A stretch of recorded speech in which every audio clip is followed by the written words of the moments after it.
What's up, Magical Misfits? Drew here, and we got a little change of scenery. My videos a long time ago used to look like this. We rearranged the studio, so things are in a much different place now, and this is where we'll be filming videos. So quite some time ago now, I made a not so witchy favorites video where I talked about, the gist of it is basically things that are not overtly witchy, but that I use to a witchy end. And I had a whole list in the first video, which I will link below for anyone who's interested who hasn't seen that yet. But today I'm going to talk about some more that I thought of, some more not so witchy favorites of mine. So let's get to it. So in my last video, I talked about polymer clay, but I didn't talk about air dry clay. My air dry clay is in here right now. Trying to keep it fresh for as long as humanly possible. There are all different brands of air dry clay. I like to use it for many things. I don't use this particular type for my prosperity charms that I make for my shop, the free gifts that I talked about in my last video. I use a different type of air dry clay for that. This one I use for lots of things. I recently made a gift for a witchy friend. It was an offering dish, and I used this clay for the most part to do that. I'm about to make a tool for my matron out of this air dry clay, though I need some other elements that I don't have just yet. Lots of little things that this comes in handy for. Next are my measuring spoons. Now, I found this, it's really cool, you know, sort of antique-y looking, old looking guy at my local thrift store. Probably paid $1 or $2 for it at most. It lives on my workstation where I make my candles, but I can't tell you how much I use these spoons for getting out ingredients. I don't actually usually use them for the measurement, although sometimes I do. I usually just use them quickly to do whatever I need to do. Stir something, grab up an ingredient, whatever. I mean, I'm sure there's any manner of fairly inexpensive measuring spoons that you can find out there that can come handy in your practice if you don't already have something like that. Knitting needles. I love my knitting needles. These I actually bought, I think, at Walmart, and these I got at my local thrift store. There are a lot of applications where these can come in handy. Sometimes you just need a stick for something. But what I really love to use them for is, I have a video, I guess I'll be linking, my see no evil, speak no evil, think no evil spell I did. I used this large knitting needle I used a candle flame to heat it up, and I pushed it through the candle. A lot of people will make infused, if you will, 7-day candles. Same thing. If you were to heat this up and to poke it down into the candle, you'd make a hole in the candle, and you could fill that with oils or herbs or whatever, rather than just sprinkling them on top near the flame. The little ones aren't as strong and sturdy, but I still have use for them on occasion for sure. Love my knitting needles. That leads into wooden skewers. You know, you buy these to barbecue, you know, to grill, make a shish kebab. That word, it keeps cracking me up. I'm going to try to get through this without laughing, because I don't know, something about that word today is hitting me funny. At any rate, I use these a lot in my practice. Stirring oils, or I need to poke around in melted candle wax, or I mean, there's a million different things that I use this for. It's just quick and easy. Grab it. I need to jam something down a hole that I've made in clay, or I mean, any number of things. These skewers come in handy. And the next thing that leads into are wooden chopsticks. I like these because they're together like this. And if you don't break them apart and you're making a candle, like let's say you have a jar and you put the wick in, and I usually weight them with like a washer or something, and you can pull the wick up. If it's not one of those wicks that's already standing up and has the little base on it or whatever, if it's just, I just use regular corded wick. You put it between the two chopsticks and it holds it together. Again, this is something that I showed you all if you've seen my Ancestor Candle video. So, you know, it's kind of a rehash, a few of these, but I love these for that purpose. They hold the wick exactly where you want it to be, so you know your wick is running straight through your candle, so it's gonna burn right, and there's no problems. Another one of my not so witchy favorites are my little spoons. These come in handy all the time too. I can't tell you how much. You just need a tiny little bit of an ingredient, especially if it's a powdered ingredient. Perfect. Or if you have a tiny little vessel, a tiny little jar, and you want to get in there and get some out. Again, perfect. I have gotten both of these secondhand. This one I found at a thrift store. This one I got at the flea mall. You can probably find them online. I'm not sure. I mean, I know they have like little Coke spoons and stuff, but those are super tiny. I do want one of those little vials though for powders and stuff. Not for drugs, but for witch stuff. Anyway, come in handy. Love them, use them all the time. Have for years. Another little, I've got two more littles. So little funnels. These little funnels come in super handy. This one kind of has a small opening. This one has a much larger opening. Like this one can go inside there because I can't remember what this came with. This definitely came with oil for oil lamps. I don't remember what this one came with. I've seen buy these online just like this. These come in, I can't tell you how many times these come in handy for me personally. A lot with my business in particular.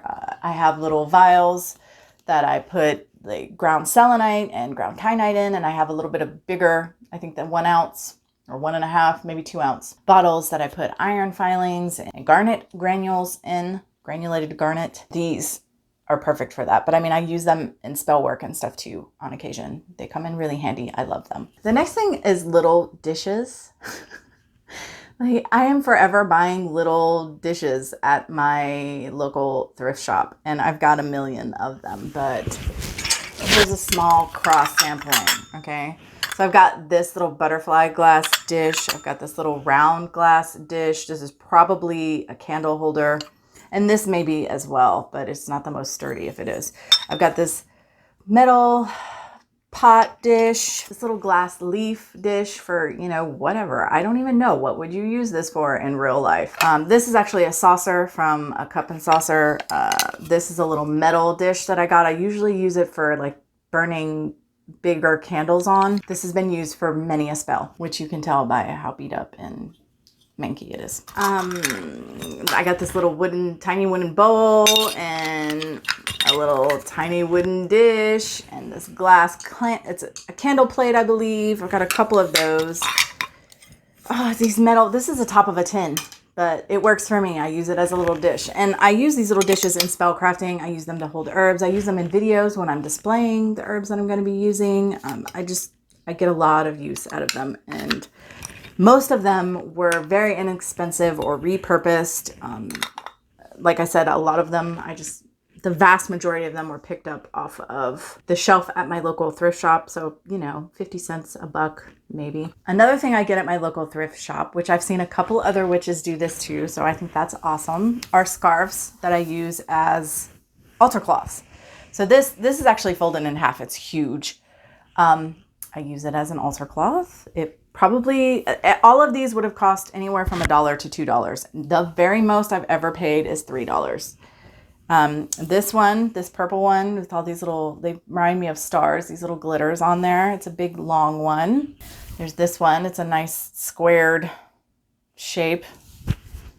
It's twin, but in light blue. Basically, they are different, but there's this one.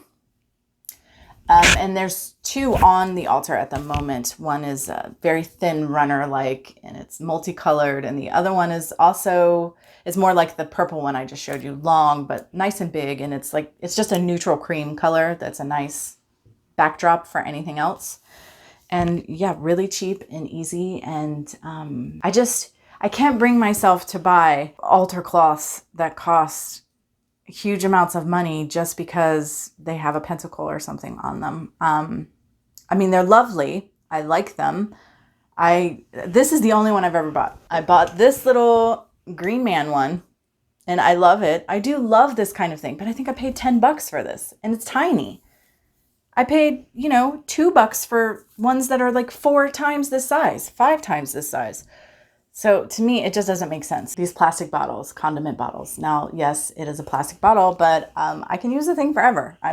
What's the problem? I can use it forever. If you can see on there, it says amber. I think it's probably backwards. My other camera didn't do backwards, but whatever. That's because I have mother oil bottles that I store. Up top, they have just a very small amount of the mother oil in them. And as I need, I add more oil in for the oils that I sell in my shop. But I can't just pour them directly into the tiny little vials. It doesn't work that way. So they go into here. So basically, if I need to put an oil or water or whatever into a smaller container that I don't want to try to use this little itty bitty funnel for, this works beautifully. And I wouldn't use my funnels for oils anyway, because oil is really hard to clean up. And those little funnels are definitely hard to clean up. So I have one for each of the oils I make in my shop. And when it's time, I pour some oil in and then use it to transfer it to the bottle it's going to go into ultimately. And I just find them, they're a lifesaver. I love them. Jute twine. These are almost done, so they're tiny, but jute is a plant. So like hemp rope, this is jute rope. Now it's not as sturdy or as good of quality as hemp twine, but it's good enough. And I get these at Dollar Tree. You get a pack of like 4 of them, I think. 2 of each, or maybe 3 of this and 1 of the, I can't remember, but for $1.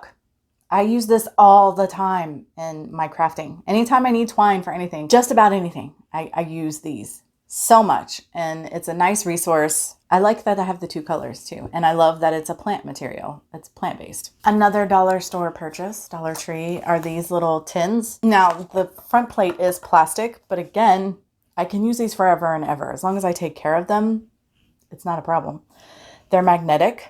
I love that. I use these for all types of purposes. I don't always use them for their magnets. I have some, for example, in my box of animal bits that I have animal parts in. And obviously I don't need the magnet because they're not sticking on anything metal.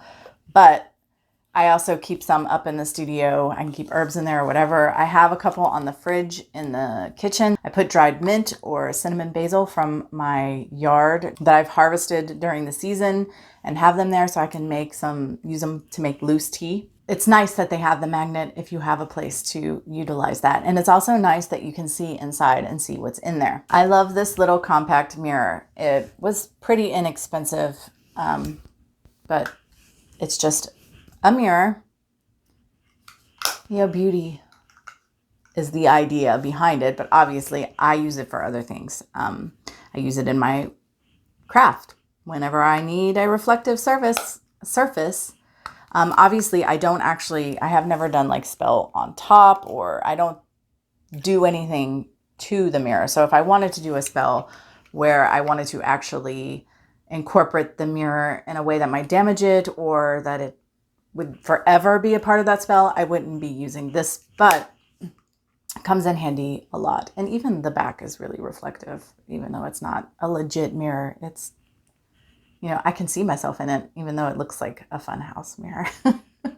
I love my little compact mirror. I just did the video where you saw my altar, so this shouldn't be a surprise if you watched that video, but shadow boxes, to me, not so witchy, but I use them as part of my ancestor altar. So here's my mom and her dad and a bunch of stuff that are associated with them as far as I'm concerned. And then my dear soul sister, whom gave me the name She Who Walks Between the Worlds, and things that I associate with her. I don't know, it just, for me, it felt like it was a little bit more personal than just having a frame. And I like the fact that I could hang it on the wall and not have it take up a lot of room on my altar itself. But just because I've used them in this application of ancestor altar, kind of deal, honoring the ancestors, honoring the dead, you could do any number of things with the shadow box in your craft.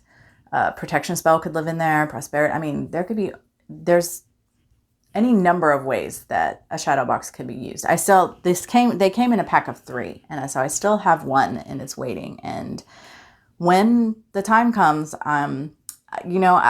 I kind of feel like that maybe I'll use it with my goddess. I don't know, but there's so many ways that you could use that. This one is kind of obvious and it may seem witchy, but like I guess I just kind of wanted to include it because there's so many applications, and it's mason jars. Now these technically aren't, like this one is a mason jar.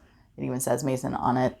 But these other 2 aren't technically. I get them at the Dollar Tree. And so they're not technically mason jars, but they're mason style jars.